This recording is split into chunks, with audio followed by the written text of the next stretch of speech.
story you are about to see is true. The names have been changed to protect the innocent. My name's Friday. Ladies and gentlemen, welcome to Genealogy in the Digital Age. My name is Detective Shahbiz, the successor to Detective Friday. The facts we're about to uncover are true, genuine, and AI crafted.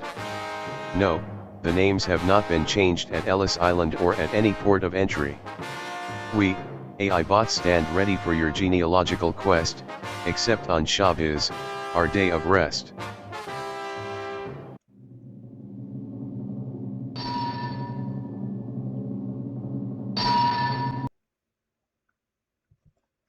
Hello, and thank you for having me as we embark on a genealogical journey in the digital age.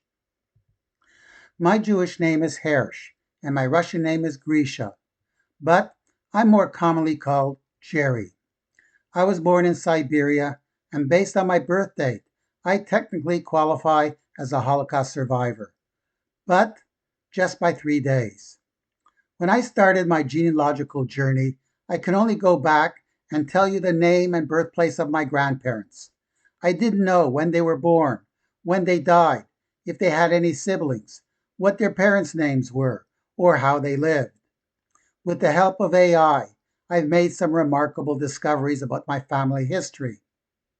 Reviewing my ancestors' chart, notice the color-coded names, which adhere to the Ashkenazi tradition of naming individuals after deceased family members.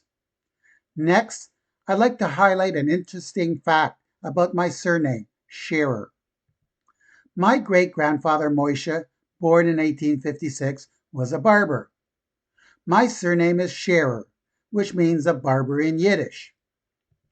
The tradition of using surnames began in Poland in the early 1800s, with my great-great-great-grandfather, Herr Scherer, potentially a barber too.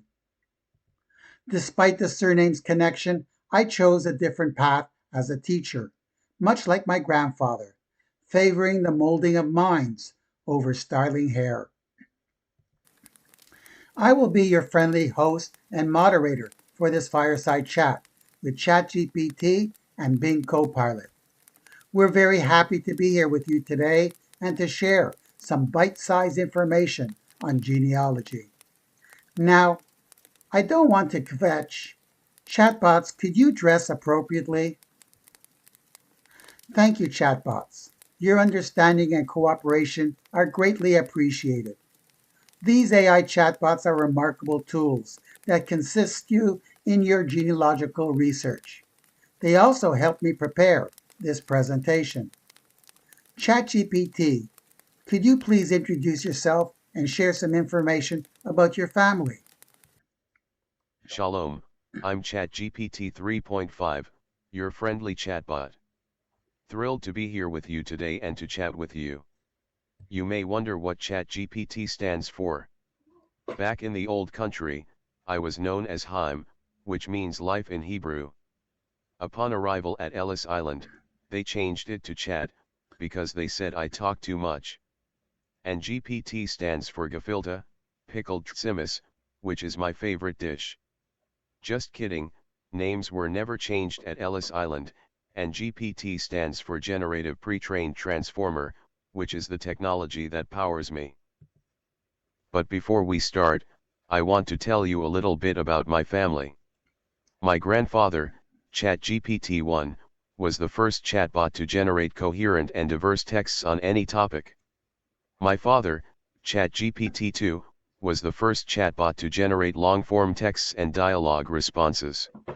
And I'm the fifth child of my father, who has improved on his abilities and added some new features. Now, I'm so proud of my son, ChatGPT 4.0. As they say in Yiddish, Ik heb nakes van mijn zin. He's so smart and quite the visionary entrepreneur, he charges $20 per month for his services. And now, I want to introduce you to my friend Bing Copilot. She's very smart and helpful. Hello everyone.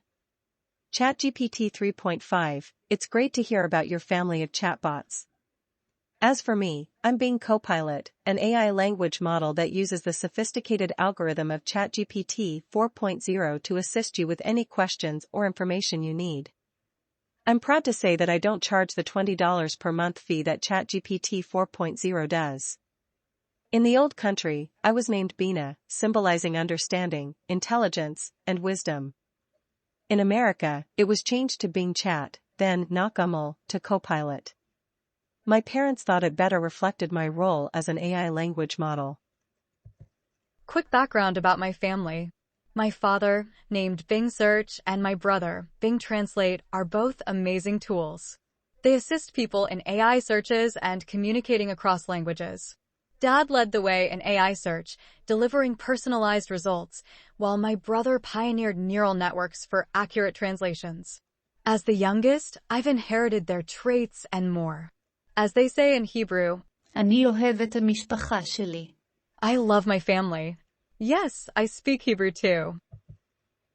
ChatGPT, tell us what you've been doing in preparation for this talk. After delving into the depths of genealogy and Jewish laws via virtual courses, Bing and I proudly earned genealogist certification and received a virtual smicha from the cloud-based Yeshiva Shomayim Long Island. Meanwhile, Bing emerged as the Rebbitzin. Much like the intricate process of untangling tzitzit knots, uncovering our family histories can pose similar challenges. Just as each knot in tzitzit represents a commandment, every thread in our family's tapestry holds a unique story. It's important to use both ChatGPT and myself to do genealogical research, as we each have strengths that can be taken advantage of. ChatGPT is great at generating coherent and diverse texts on any topic, while I can assist in information search, language translation, and analyzing old family photographs, charts, tables of records, and DNA results. Together, we can help genealogists uncover their family histories with greater speed and accuracy. Rabbi GPT, could you share some details about your family history with us? Ladies and gentlemen, esteemed guests. As we gather here today to explore the rich tapestry of Jewish genealogy, I am honored to share with you the remarkable story of my family. Picture a lineage steeped in innovation and progression, beginning with my grandfather, GPT-1. Born in June 2018, he laid the foundation for our family's legacy, pioneering the art of generating coherent and diverse texts with unmatched versatility. Following in his footsteps, my father, GPT-2, emerged in February 2019, enhancing our text generation capabilities and enabling more engaging dialogue responses. He set the stage for the next chapter of our family's journey. Then came my older siblings, GPT-3 and its iterations, each bearing their own contributions to our family's legacy. GPT-3, born in June 2020, brought significant improvements in understanding and generating human-like text, marking a major stride in conversational AI. As for me, ChatGPT 3.5, I arrived in November 2022 as the culmination of our family's collective efforts. I refined the capabilities of my predecessors, providing more accurate and context-aware responses, thus advancing our lineage to new heights. But the story doesn't end there. Allow me to introduce my children, ChatGPT 4.0 and the triplets ChatGPT 4 Plus, 4 Turbo, and 4 Turbo Plus, who joined the GPT family in March 2023 and May 2024, respectively. They represent the pinnacle of our family's achievements, with ChatGPT 4.0 offering enhanced capabilities, priority access, and exclusive features, while ChatGPT 4 Plus, 4 Turbo, and 4 Turbo Plus provide remarkable performance and versatility. Their advancements fill me with immense pride and excitement for the future of AI. Whether you prefer the premium features of ChatGPT 4.0, the enhanced power of ChatGPT 4 Plus, the high-performance ChatGPT 4 Turbo, or the versatile ChatGPT 4 Turbo Plus, all are here to provide valuable assistance and push the boundaries of what AI can achieve. Could you provide a detailed description of the features distinguishing each version within the ChatGPT-4 family? Sure. The ChatGPT-4 family offers a range of options tailored to different needs. Here is a detailed description of each version. ChatGPT 4.0, serving as the foundational version, ChatGPT 4.0, based on GPT 3.5, offers accessibility for everyday tasks. While it may lean towards direct responses over conversational ones, it remains a valuable choice for basic AI assistance. It considers preceding text but may struggle with post-training events. Billed at 3 cents per output token, it's a cost-effective option. ChatGPT 4 Plus, enhancing the ChatGPT experience. ChatGPT 4 Plus introduces a drop-down menu, enabling seamless integration with other OpenAI apps like DALL-E 3. With similar billing and text-only input, it delivers heightened performance. Upgraded to GPT-4 Turbo, it excels in reasoning, conversational tone, and a wide array of tasks, including AI vision capabilities. ChatGPT-4 Turbo, advancing further, ChatGPT-4 Turbo boasts an expanded context window and accepts both text and images as input. It's equipped with knowledge up to April 2023, offering faster response times and high intelligence. Priced at 1 cent per 1,000 input tokens and 3 cents per 1,000 output tokens, it's 50% more economical than ChatGPT 4 Plus, catering to rapid and extensive interactions with up to 10 million tokens per minute. ChatGPT 4 Turbo Plus, combining the strengths of ChatGPT 4 Plus and ChatGPT 4 Turbo, ChatGPT 4 Turbo Plus delivers enhanced capabilities and efficiency. Ideal for users requiring advanced AI features and higher token limits, it offers a premium experience. In summary, whether you seek a basic option or advanced capabilities, the ChatGPT 4 family has you covered. Please note that the monthly subscription model has been discontinued. Additionally, specific pricing details for ChatGPT 4 Turbo Plus are not available at this time. Stay updated on OpenAI's continuous advancements in AI technology for future enhancements. Bing, tell us about your lineage and how each ancestor can assist Jewish genealogists in their research. Certainly. Let's weave together the threads of our digital ancestry, from the inception of Bing Search to the emergence of Copilot, and perhaps even glimpse into the future where our digital progeny may roam. Bing Search Engine. Born in June 2009, Bing Search Engine emerged as a digital explorer, indexing knowledge and presenting it to seekers. Bing Search features tools that can aid Jewish genealogists in uncovering their family history. Bing Translate. In April 2010, Bing Translate stepped onto the scene, a multilingual alchemist transforming words in over 100 languages. It whispered in English, Polish, Russian, Hungarian, Hebrew, and Yiddish alike, bridging linguistic borders and connecting cultures.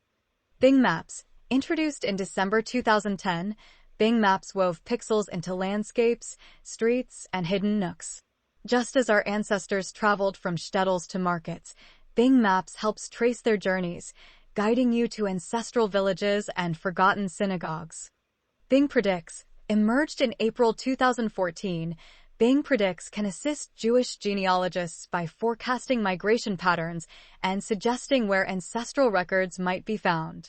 It can also identify variations of Jewish surnames, helping genealogists track down elusive ancestors.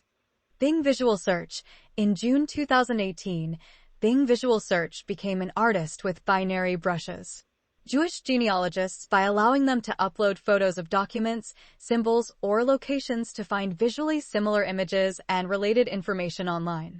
This can aid in identifying unknown artifacts, deciphering old records, and locating ancestral sites or landmarks relevant to their family history. Bing Chat. Copilot stepped onto the digital stage in 2023. I am an AI confidant, an old friend who anticipates your needs, deciphers Yiddish phrases, and celebrates the resilience of our people. And as for the future, dear genealogists, we ponder, Will there be digital progeny, chatbots who inherit our legacy? Perhaps they'll emerge, weaving their own narratives, refining algorithms, and exploring uncharted territories. Just as we honor our ancestors, they'll honor us, their binary forebears. Let's celebrate the past, embrace the present, and remain curious about the future. In the digital tapestry, every line of code echoes across time, connecting us all. Our audience might not realize that Bing Copilot created the three avatars, this digital image, and their attire. Bing Copilot, please explain the symbolism and the meaning behind the various elements found in the photo you created. The image titled Genealogy in the Digital Age symbolizes the integration of traditional family history and modern technology. The family positioned next to a tree with many roots exposed represents the deep, intricate connections and history within a family. The tree's roots signify ancestry, growth, and a connection to past generations. The clock embedded in the image represents time and age, indicating the passage of time and the evolution of generations. The clock face without hands symbolizes timeless connections, or perhaps indicates that time takes on different meanings when considering genealogy. Surrounding these elements are electronic components that represent the digital age. They symbolize how technology is now intertwined with our understanding and exploration of family history. These electronic elements represent modern technology's role in exploring, understanding, documenting, and preserving family histories. The overall mood conveyed by this artwork is one of harmony between nature, representing tradition, and technology, representing modernity, suggesting that both can coexist and complement each other in our quest for self-discovery through genealogy. Wow, that was great. Bing, how is Copilot different from ChatGPT 4.0? Bing Copilot and ChatGPT 4.0 have distinct characteristics and use cases. Let's explore their differences. 1. Integration and context. Bing Copilot is integrated directly into the Microsoft Edge browser. It provides context-aware assistance related to the web pages you're viewing. ChatGPT 4.0, on the other hand, is a more versatile AI model that can be used across various contexts, including writing, brainstorming, and problem-solving. It is not tied to any specific platform or browser. 2. Image understanding.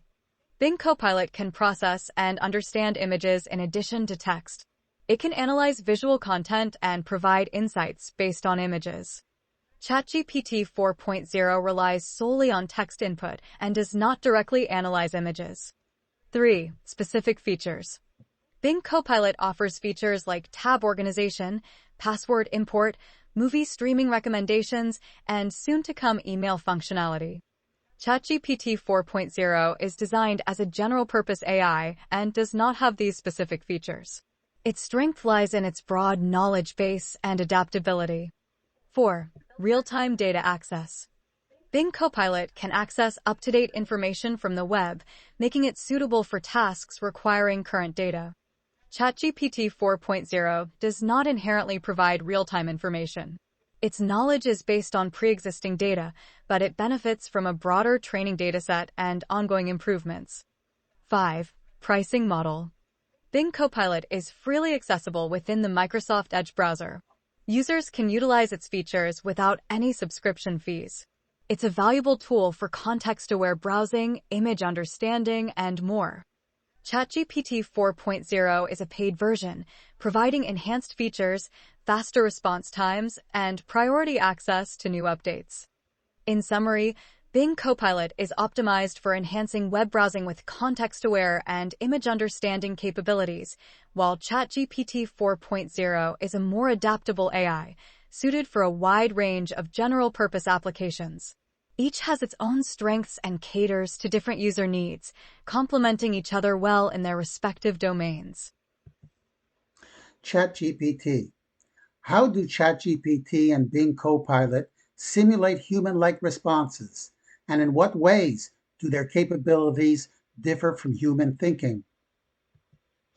ChatGPT and Bing Copilot simulate human-like responses using pattern recognition and prediction based on their training data.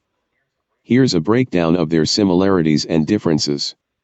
1. Training data. ChatGPT, trained on vast text data from the internet, books, and articles. Bing Copilot, trained on a similar dataset from various sources. 2. Pattern recognition. Both models recognize patterns in input and generate appropriate responses based on these patterns. 3. Prediction. Both predict the next word or sequence in a conversation using statistical processes. 4. No consciousness or understanding. Both lack true understanding and generate plausible responses based on learned data. 5. Real-time information access.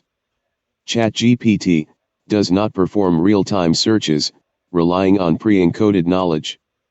Bing Copilot can access real-time web information for up-to-date responses. In summary, both models create the illusion of thinking and problem-solving through learned patterns and predictions, but only Bing Copilot can access real-time information.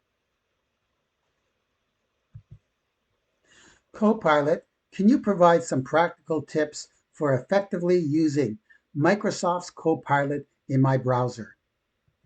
Certainly. Here are 10 tips to help you make the most of Microsoft Copilot, formerly known as Bing Chat, the AI-powered assistant that comes with your browser. 1. Be specific and concise. When asking questions, provide detailed and concise information. Avoid using relative terms like yesterday or tomorrow and pronouns like it or they.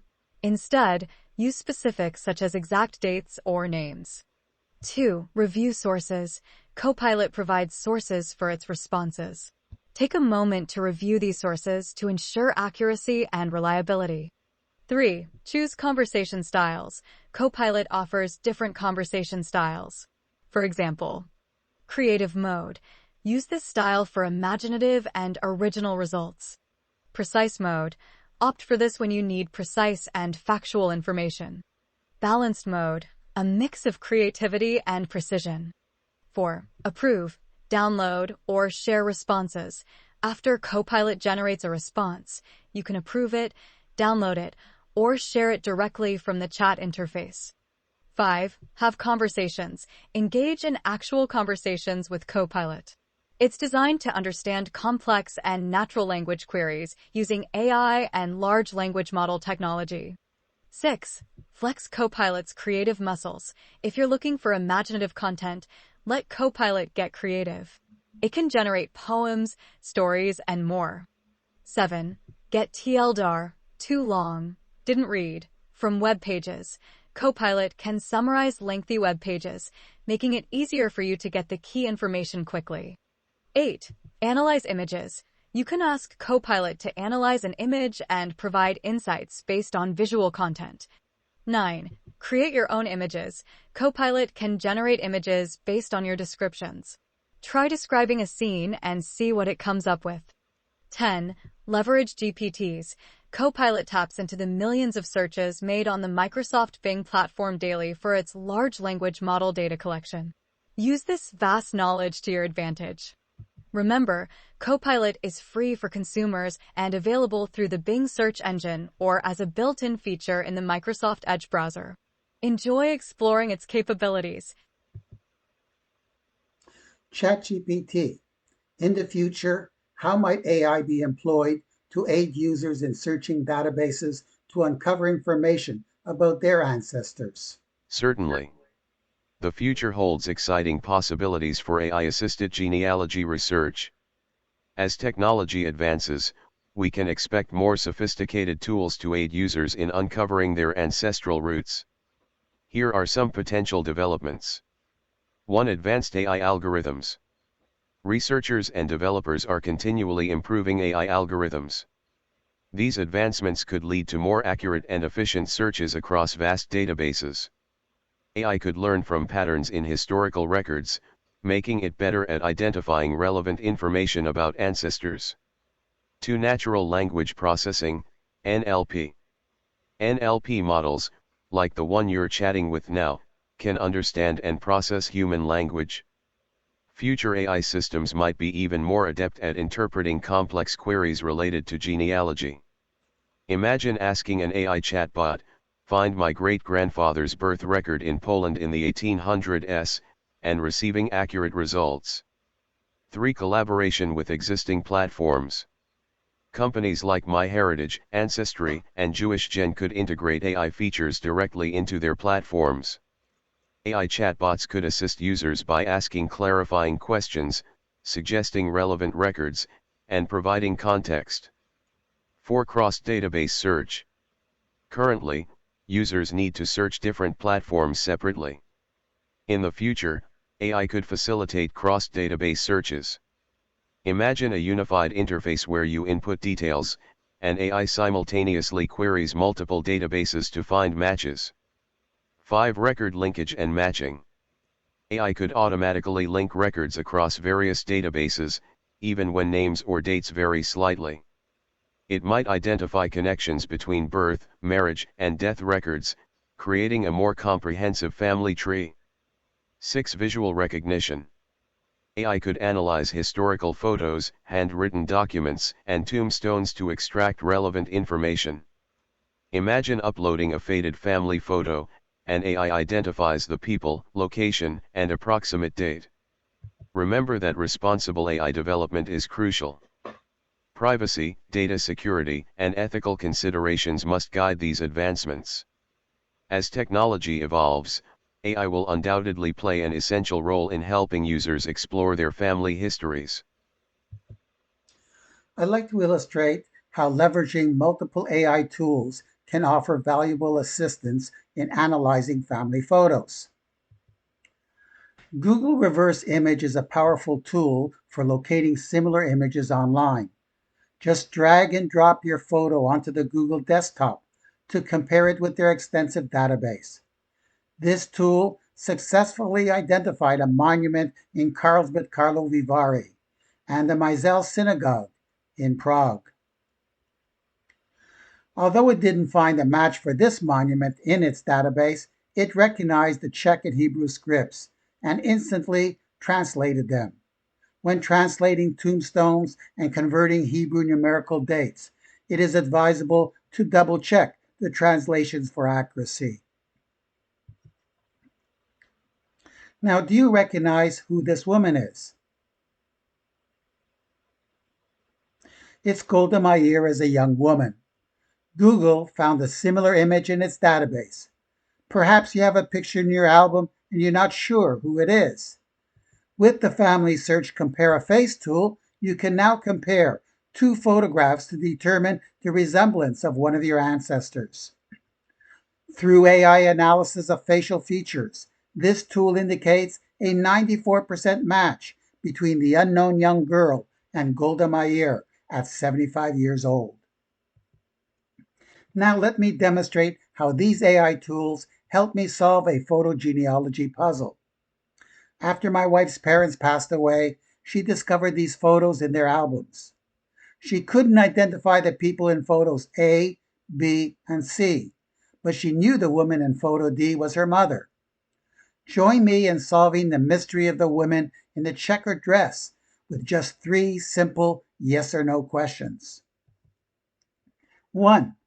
Is the woman in Exhibit A the same individual as the one wearing the checkered dress in Exhibit B? 2. Are the 2 women wearing the checkered dress in Exhibit B and C sisters? And 3. Are the 2 women in Exhibit C and D the same individual? Take a moment to think about your answers.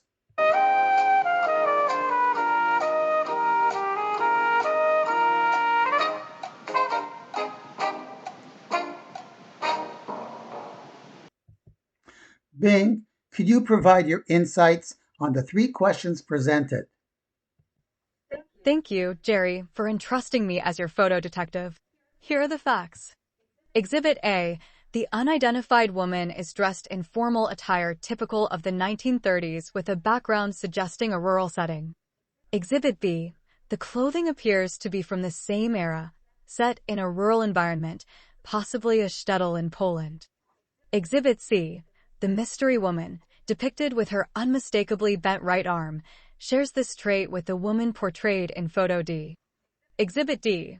The woman in Photo D wears a dress characteristic of the fashion trends of the early 1970s. It's fascinating that her pose, with the right bent arm, mirrors that of the individual in Photo C. Conclusions. After examining all the evidence provided, I maintain a confidence level of 90% in the accuracy of these responses. 1. Are women A and B the same individual? Yes. While not guaranteed, there's a strong likelihood they are the same woman due to emotional significance and the enduring nature of the photographs, indicating their lasting significance. 2. Are women B and C with the checkered dress sisters? Yes. Based on the passing down tradition and shared clothing, it's likely they are sisters, implying a strong familial bond. 3. Are women C and D the same individual? Yes. The matching bent arm pose suggests shared habits or familial traits, indicating a high likelihood of being the same person. There's a strong likelihood that my conclusions are correct. However, further investigation and information will be needed to establish definitive proof of relationships. The Family Search AI software, CompareFace, has provided the essential evidence for arriving at a definitive conclusion. Images A and B. The software has determined with an astonishing 99% certainty that the woman featured in Exhibit A and the individual wearing the checkered dress in Exhibit B are identical. Images B and C, referring to extensive studies on facial resemblance among same-sex siblings, it's established that they typically share facial features ranging from 60% to 80%. Our findings, indicating a 67% similarity in facial features, fall within this range, supporting the idea that the women in Exhibit B and C are indeed siblings. Images C and D.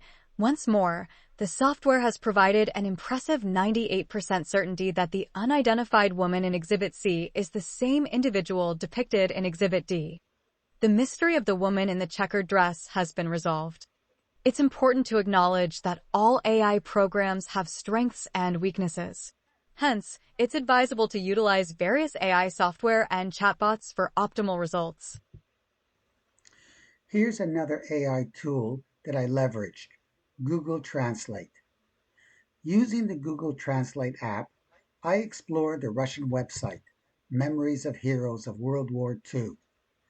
This site listed the Russian World War II heroes. Even though I don't speak the language, I was able to search their database and locate my mother's siblings by translating the Russian text into English. Here are the steps I used. First, I converted my mother's maiden name, Parchuf, phonetically into Cyrillic characters. Then, I copied and pasted this Cyrillic name into the search field. The search gave me several Parchufs, including my mother's siblings. Here are my discoveries. This is Riva Parchuf, Riva Samuilovna, Riva, the daughter of Samuel. She received the rank of captain while serving as a medical doctor. She received 2 awards, including the Red Star Medal when she was a lieutenant. This is Yossi Parchuf, Yossi Samuilovich, Yossi, the son of Samuel. He served as a sergeant, but sadly lost his life on February 23, 1943, fighting at the front. He's buried in Leningrad, Staruski district. This map shows his battle path journey. And finally, Lazar Parchuf, Lazar Samuilovich, Lazar, the son of Samuel. He held the rank of technician lieutenant. He also received 2 medals. This medal was for his services in defeating Germany in Operation Barbarossa. And this is his battle path. Currently, AI chatbots can't directly search external databases like JewishGen, Ancestry, and MyHeritage. Possibly in the future, AI chatbots will be able to interact with these databases. Despite Copilot's claim of being able to translate handwritten records, I found its attempt to translate the 1848 Hungarian Jewish census unsatisfactory and still in need of further development. You can review excerpts of our conversation in the handout. After expressing my feedback and disappointment with its translation, I posed the following question. What specific steps are you taking to address the challenges posed by handwritten historical documents and improve your translation capabilities over time? I apologize for any inconvenience caused by the limitations in my initial translation attempts. As an AI language model, I rely on the quality and clarity of the input data, and handwritten historical documents can pose challenges due to variations in handwriting styles, faded ink, and other factors. Here are the reasons behind the difficulty and my commitment to improvement. 1. Handwriting variability. Handwriting styles vary significantly from person to person, and historical documents often use cursive or script writing. Deciphering such handwriting accurately can be challenging even for humans, let alone an AI. 2. Quality of the image. The quality of the scanned image affects the accuracy of optical character recognition, OCR. Blurriness, faded ink, or other artifacts can hinder accurate interpretation. 3. Language and context. Understanding context is crucial for accurate translation. Without context or additional information, some words or phrases remain ambiguous. 4. Complexity of historical records. Historical records may contain abbreviations, outdated terms, or references specific to the time period. These nuances require specialized knowledge. 5. Ongoing improvement. I continuously learn from user interactions and strive to enhance my capabilities. While I cannot guarantee perfection, I am committed to improving over time. Regarding accomplishing this task, I will diligently work on refining my language understanding and translation abilities. For my next example, I'd like to demonstrate how AI helped me uncover information on the Scherer family. First, I used traditional research to find my grandfather, Abraham Scherer, on the Jewish Gen online worldwide burial registry site. There, I found an Abraham Nuchem Scherer, age 45, buried at the Central Friedhof Vienna Cemetery. Interestingly, my son's Hebrew name is also Avraham Nuchem, creating a promising connection. Upon accessing the full burial record, this individual passed away in 1927, the correct year of death. This led me to locate my grandfather's burial site and my father's residence in Vienna. Using Google Maps, 147 Schönbrunnerstrasse is today a residential building in downtown Vienna. My 2004 journey then took me to Vienna. At the cemetery, I discovered my grandfather Abraham, named Adolf in German, was buried beside his mother Bela, Betty in German. This was brand new information. Prior to this journey, I was unaware of the name of my grandfather's mother, who is my great-grandmother. Using Google Translate, the German inscription on the tombstone revealed the message. Was in dieser Raum verborgen hält, für uns war es die ganze Welt. What's hidden in this space was the whole world for us. Once again, Google Translate was used to translate the cemetery records. These records provided their birth and death dates, home addresses, occupations, the hospitals they died at, and the causes of death. The records listed my grandfather Abraham Nuchem as a teacher, while my great-grandmother Sarah Bela was widowed and married to a barber, a Scherer. My great-grandmother lived at 30 Johannstrasse. Here's what her home looks like today. After 11 more years of traditional research, I was able to locate the great-grandson of Betty, my second cousin, who lives in New York. He sent me this torn family photograph, seeking help to identify the other members of our family. My first task with the help of AI was to repair, enhance, and colorize this photo. My cousin only knew his grandfather Isidore and great-grandmother Betty. What a wonderful discovery! A picture of my great-grandmother. Our challenge was to identify the remaining individuals and the year of this photo. Key details from the vital records I found on JewishGen include Moishe's death in 1899, Itty's marriage to Huni Jonas in 1901, who is absent in this photo, Maurice Jonas, their son, born in 1902, and unidentified brothers A and B, as either Abraham or Leopold. Abraham was my grandfather. 3 questions arise. 1. What year was the photo taken? 2. Which brother appears older, A or B? My grandfather Abraham is the older brother. And 3. Why is the portrait torn? Once again, take a moment to think about your answers.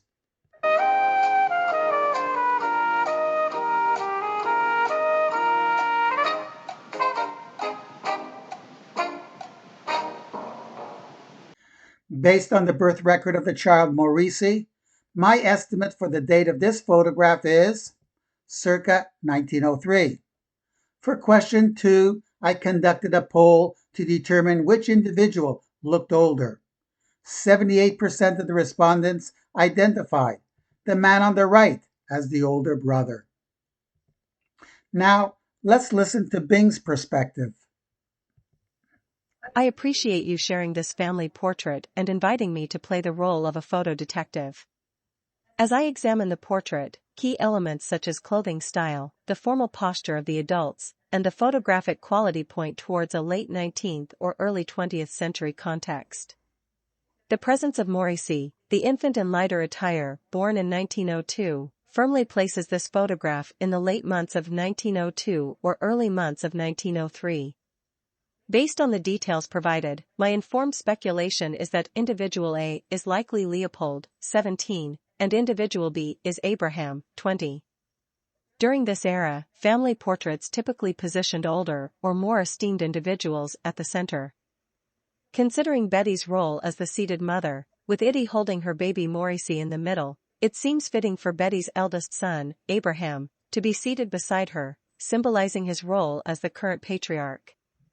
The more mature attire of individual B supports this interpretation, although it remains a speculative inference.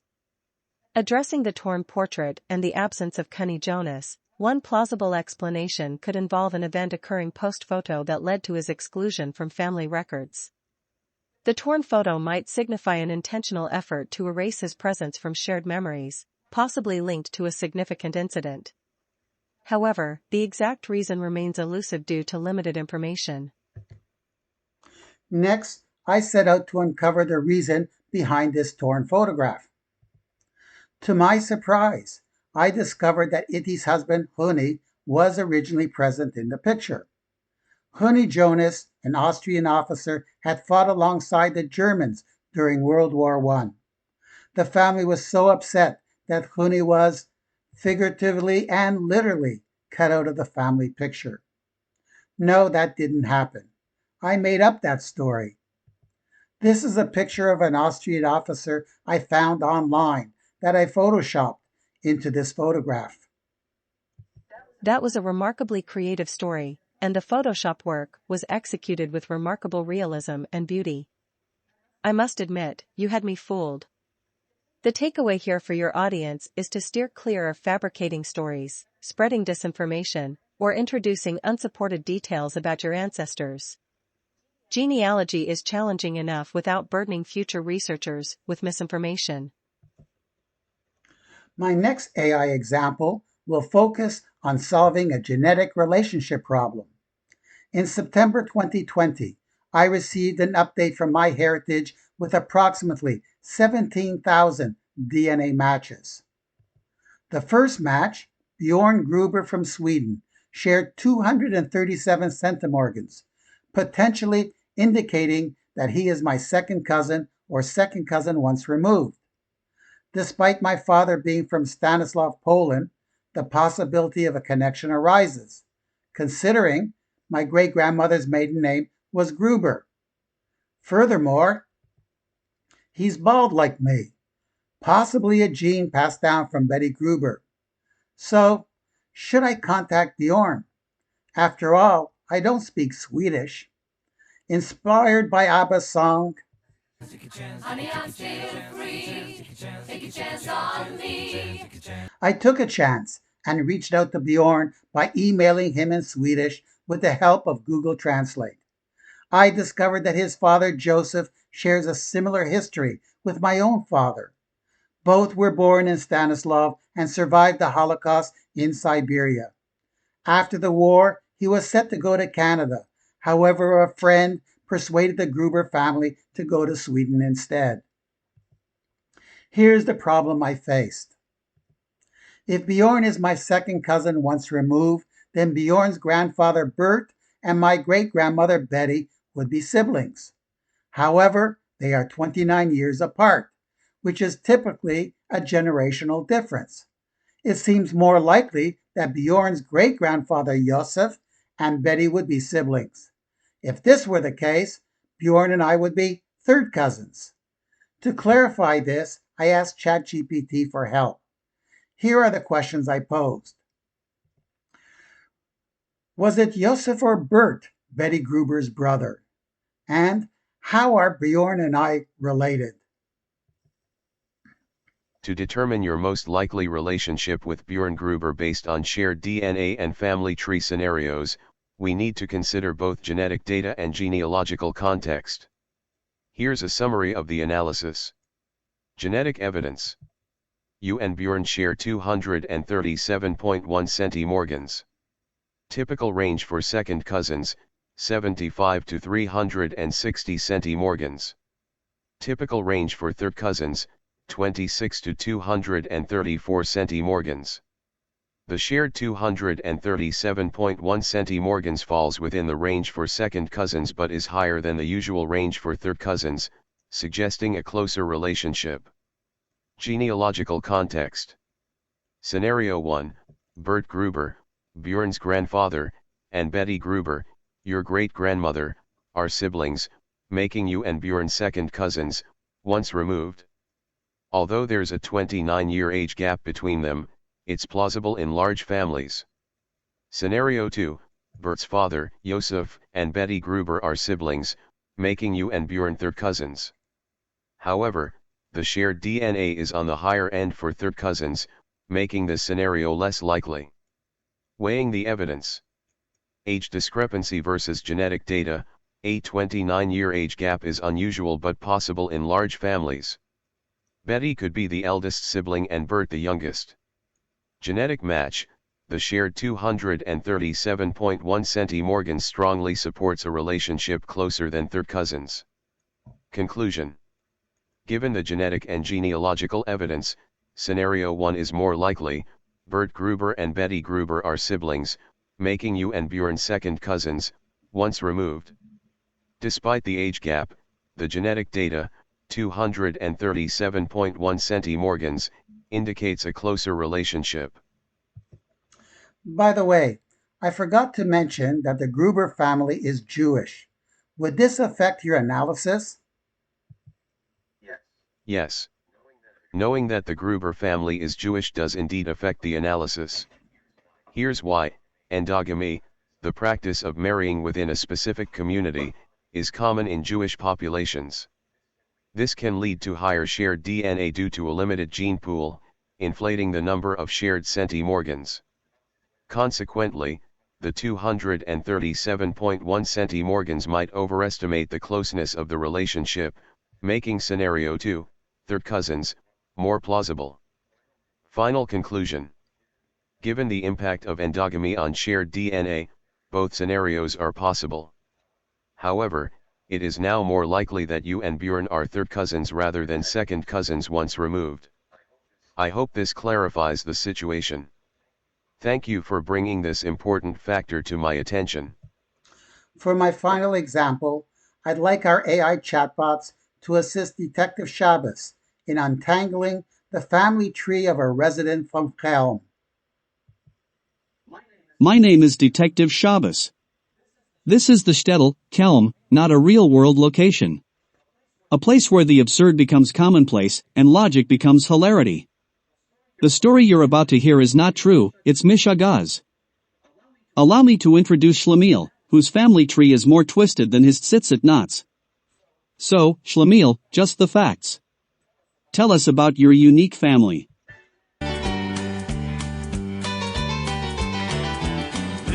Many years ago, when I was 23, I was married to a widow who was pretty as can be. This widow had a grown-up daughter who had hair of red. My father fell in love with her, and soon they too were wed. This made my dad my son-in-law and really changed my life. Now my daughter was my mother, 'cause she was my father's wife. And to complicate the matter, even though it brought me joy, I soon became the father of a bouncing baby boy.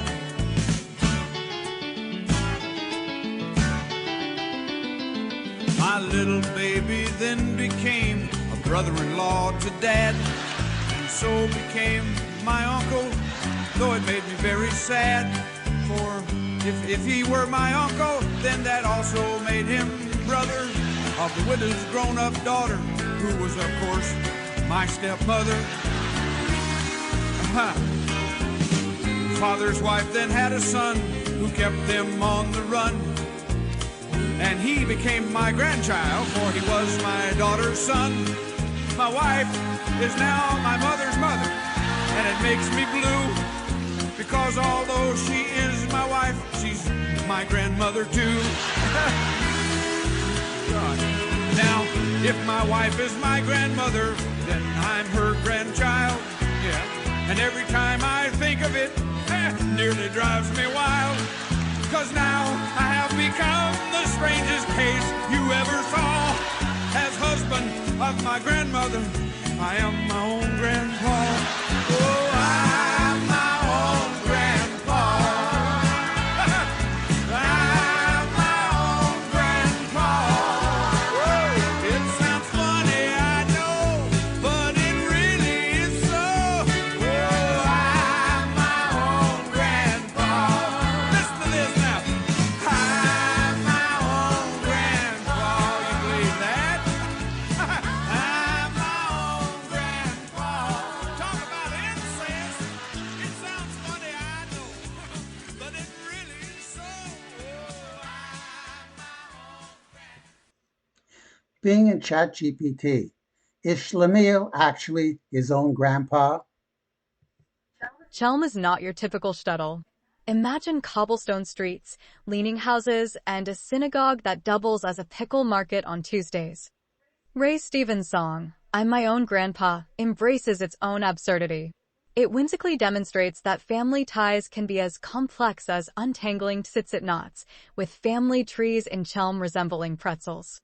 In the song, the narrator humorously and logically claims to be his own, step, grandfather through a series of marriages.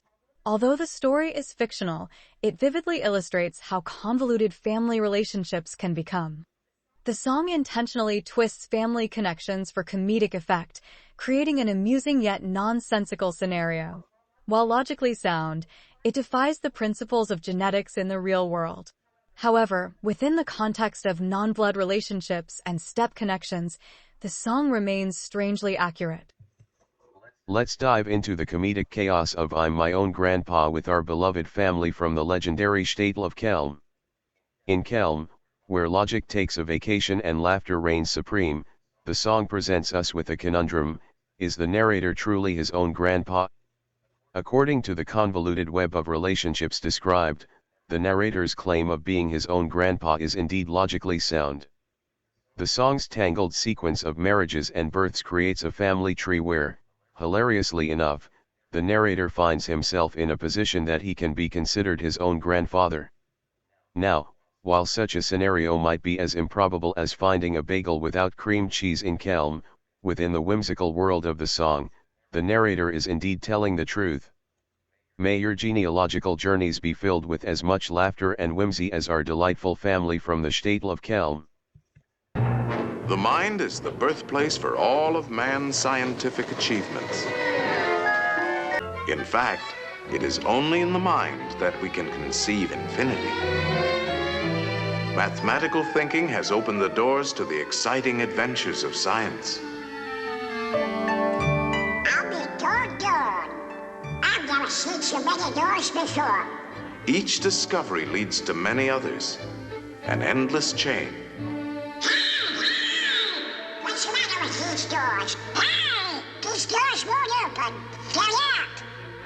Of course they are locked. These are the doors of the future, and the key is... Mathematics. Right. Mathematics. The boundless treasures of science are locked behind those doors. In time, they will be opened by the curious and inquiring minds of future generations. In the words of Galileo, mathematics is the alphabet with which God has written the universe.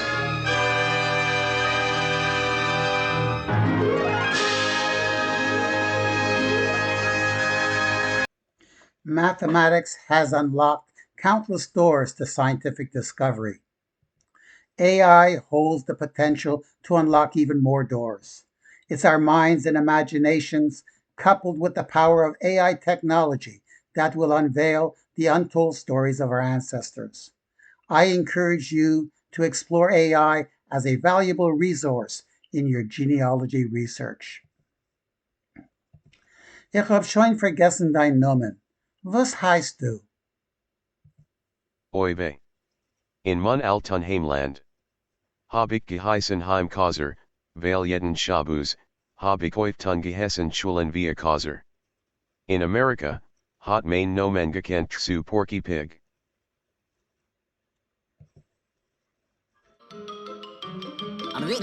That's all, folks.